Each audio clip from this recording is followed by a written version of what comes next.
ಇನ್ನೇನು ಬೇಸಿಗೆ ಹೋಗ್ತಾ ಇದೆ, ಮಳೆಗಾಲ ಬರ್ತಾ ಇದೆ.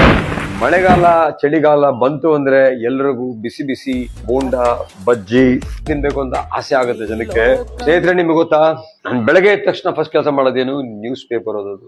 ಆ ನ್ಯೂಸ್ ಪೇಪರ್ ನೆಕ್ಸ್ಟ್ ಡೇ ನಾನು ಓದಿದ ಪೇಪರು ಎಲ್ಲಿ ಹೋಗಿರುತ್ತೆ, ಯಾರೋ ಬರ್ತಾನೆ ಒಬ್ಬ ತೂಕ ಹಾಕ್ತಾನೆ ತಗೊಂಡು ಹೋಗ್ತಾನೆ. ಆ ನ್ಯೂಸ್ ಪೇಪರ್ ಅಲ್ಲಿ ಬೋಂಡ ಬಜ್ಜಿ ಎಲ್ಲ ಮಾಡ್ಕೊಡ್ತಾರೆ. ಬರೀ ಎಣ್ಣೆ ಮಾತ್ರ ಕೆಟ್ಟದಾಗಿರಲ್ಲ, ಆ ಎಣ್ಣೆ ಜೊತೆಗೆ ನ್ಯೂಸ್ ಪೇಪರ್ ಅಲ್ಲಿ ಪ್ರಿಂಟ್ ಅಲ್ಲಿ ಲೆಡ್ ಇರುತ್ತೆ.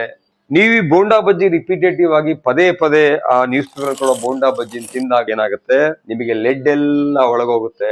ಲೆಡ್ ಹೋಗಿ ವಿಶೇಷವಾಗಿ ಮಕ್ಕಳಿಗೆ ಲೆಡ್ ಪಾಯ್ಸನಿಂಗ್ ಆಗುತ್ತೆ, ಬ್ರೈನ್ ಡೆವಲಪ್ಮೆಂಟ್ ಮೇಲೆ ಇಂಪ್ಯಾಕ್ಟ್ ಆಗುತ್ತೆ. ಇನ್ಮೇಲೆ ನ್ಯೂಸ್ ಪೇಪರ್ ಅಲ್ಲಿ ತಗೊಳ್ಳೋದನ್ನ ದಯವಿಟ್ಟು ನಿಲ್ಲಿಸಿ.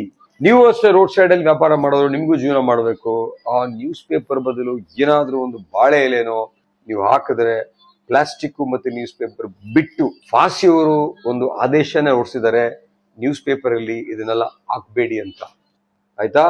ಸೊ ಇಂತಿ ನಿಮ್ಮ doctor Parameshwara, CM, file specialist ಮತ್ತು ಗಟ್ ಸ್ಪೆಷಲಿಸ್ಟ್. Thank you.